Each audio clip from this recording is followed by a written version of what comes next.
दोस्तों मेरा नाम है हर्षित गुप्ता और आप सभी का हमारे चैनल स्टैटिक जीके एनजीएस में स्वागत है। दोस्तों आज हम बात करने वाले हैं इंडियन डिफेंस की, जिसे हम हिंदी में भारतीय प्रतिरक्षा भी कहते हैं। दोस्तों आज इस वीडियो में हम इंडियन डिफेंस से जुड़े जितने भी तथ्य और क्वेश्चन है उसे इस वीडियो में डिस्कस करने वाले हैं। दोस्तों यह टॉपिक एग्जाम के लिए बहुत ही इंपॉर्टेंट है, खास करके जो एनडीए या फिर डिफेंस के एग्जाम होते हैं उनमें इस टॉपिक से क्वेश्चन बनते ही बनते हैं। ये जो प्रिपरेशन कर रहे होंगे या फिर एस्पिरेंट होंगे वो इस बात को जानते होंगे। तो चलिए दोस्तों इस बढ़िया सी वीडियो को शुरू करते हैं। सबसे पहले हम बात कर लेते हैं थल सेना की। तो संख्या की दृष्टि से जो भारतीय थल सेना है उसका विश्व में चौथा स्थान है। पहला किसका है? तो पहला है चाइना का। जो चाइना है, चाइना की मिलिट्री वर्ल्ड में लार्जेस्ट है, ठीक है।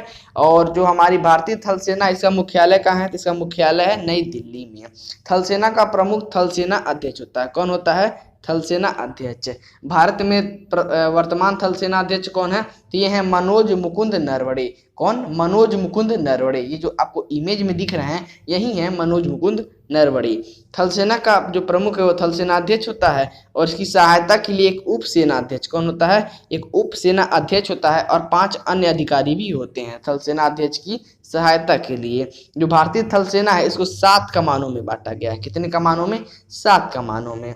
अब बात कर लेते हैं नौसेना की। तो भारतीय नौसेना का मुख्यालय नई दिल्ली में है। मुख्यालय में नौसेना अध्यक्ष और इसकी सहायता के लिए 4 मुख्य स्टाफ अधिकारी भी होते हैं। तो बात हुई है नौसेना अध्यक्ष की। तो वर्तमान में भारत के नौसेना अध्यक्ष कौन है?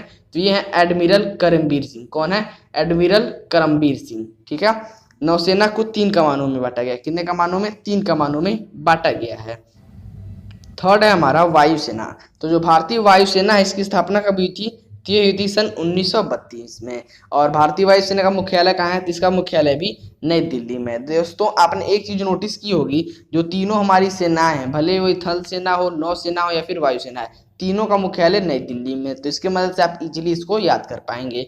इसका प्रमुख होता है वायुसेना अध्यक्ष। अच्छा, वर्तमान में भारत के वायुसेना अध्यक्ष कौन है? तो ये है air chief marshal Rakesh Kumar Singh Bhadauria. कौन? Air chief marshal Rakesh Kumar Singh Bhadauria. ये जो इमेज है ये राकेश कुमार सिंह भदौरिया की है, ठीक है। मुख्यालय में वायुसेना अध्यक्ष की सहायता के लिए 5 अन्य अधिकारी भी होते हैं। कितने अधिकारी होते हैं? 5 अन्य अधिकारी होते हैं। और वायुसेना में कुल कितने कमांड होते हैं? ये होते हैं 7 कमान होते हैं। और जो थल सेना थी उसमें भी 7 कमान होते थे। नौसेना में बस 3 कमान होते हैं, ठीक है। और जो वायुसेना है इसमें 7 कमान में से 5 लड़ाकू कमांड होते हैं और 2 समर्थन करने वाले होते हैं, ठीक है। अब हम बात कर लेते हैं भारत के कुछ प्रमुख अर्धसैनिक और नागरिक बल की। अर्धसैनिक यानी पैरामिलिट्री और नागरिक बल यानी सिविलियन फोर्स। अब यहाँ पे शब्द आया है पैरामिलिट्री और एक होता है मिलिट्री। तो पैरामिलिट्री और मिलिट्री में कुछ डिफरेंस होते हैं। सबसे पहले जानिए कि पैरामिलिट्री क्या होता है। तो मिलिट्री जो होता है हमारे देश के बॉर्डर्स को जो बाहरी खतरे होते हैं जैसे आतंकवादी, इनसे बचाते हैं। जो हमारी इंडियन आर्मी है, इंडियन नेवी और इंडियन एयरफोर्स है, ये तीनों मिलिट्री के अंदर आती हैं। और जो पैरा मिलिट्री होती हैं इनका काम क्या होता है कि हमारे देश के जो संसाधन हैं उनको आंतरिक खतरों से बचाते हैं। आंतरिक खतरे कैसे? जैसे कहीं विद्रोह हो गया, कहीं दंगा फसाद हो गया, इनसे जो हमारे पैरा मिलिट्री फोर्सेस होती हैं वो बचाती हैं, ठीक है। अब हम आते हैं अपने टॉपिक पे। तो पहला हमारा है भारत तिब्बत सीमा पुलिस, जिसे हम आईटीबीपी भी कहते हैं, इंडियन तिब्बत बॉर्डर पुलिस। तो ये क्या है? अक्टूबर 1962 में उत्तरी सीमा पर हुए चीन हमले के बाद हिमालय के बंजर, बीहड़ और दुर्गम क्षेत्रों की सुरक्षा के लिए भारतीय सीमा पुलिस, जिसे मैंने बताया आईटीबीपी बल की स्थापना की गई, ठीक है। भारतीय तिब्बत सीमा पुलिस का मुख्यालय नई दिल्ली में है और इसके अध्यक्ष महानिदेशक होते हैं। कौन होते हैं? महानिदेशक। अगला है हमारा असम राइफल्स। तो पूर्वोत्तर में भारत मेहमान सीरा और भारत चीन सीमा की सुरक्षा असम राइफल्स द्वारा की जाती है। किसकी? भारत म्यांमार सीमा और भारत चीन सीमा। कहाँ पे? पूर्वोत्तर में। देश की इस प्राचीनतम अर्धसैनिक बल की स्थापना 1835 में ही हुई थी। देखिए एक चीज यहाँ पे आप याद रखिए कि हमारे देश की प्राचीनतम अर्धसेना बल है। कौन है?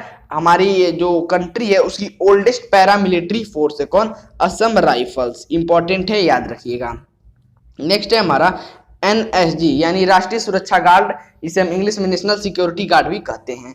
देश में आतंकवाद की चुनौती का सामना करने के लिए राष्ट्रीय सुरक्षा गार्ड की स्थापना की गई थी। ठीक है, किसकी चुनौती के सामना करने के लिए? आतंकवाद की चुनौती को सामना करने के लिए। यह उच्च प्रशिक्षण प्राप्त बल है जो आतंकवादी गतिविधियों से बड़े कारगर ढंग से निपटता है। कौन? NSG, national security guards. अगला है हमारा CISF, जिसे हम हिंदी में केंद्रीय औद्योगिक सुरक्षा बल कहते हैं। इंग्लिश में क्या कहेंगे? Central industrial security force. इसकी स्थापना कब हुई थी? सन 1968 में। इस बल पर केंद्रीय सरकार के औद्योगिक परिसरों के काम करने वाले कारीगरों और वहां की संपत्ति की सुरक्षा प्रदान करने की जिम्मेदारी होती है। किस पे? CISF पे। अगला है हमारा BSF। BSF इंपॉर्टेंट है, इससे रिलेटेड क्वेश्चन एग्जाम में आते हैं। BSF को हम क्या कहते हैं? सीमा सुरक्षा बल यानी बॉर्डर सिक्योरिटी फोर्स।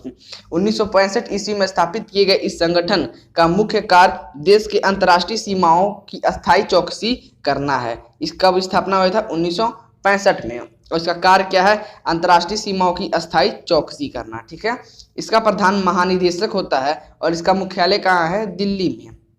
अगला है हमारा CRPF, जिसे हम हिंदी में कहते हैं केंद्रीय रिजर्व पुलिस बल, central reserve police force, English में इसे कहते हैं। ठीक है, इसकी स्थापना कब हुई थी? सन 1939 में और इसका मुख्यालय कहाँ है? दिल्ली में।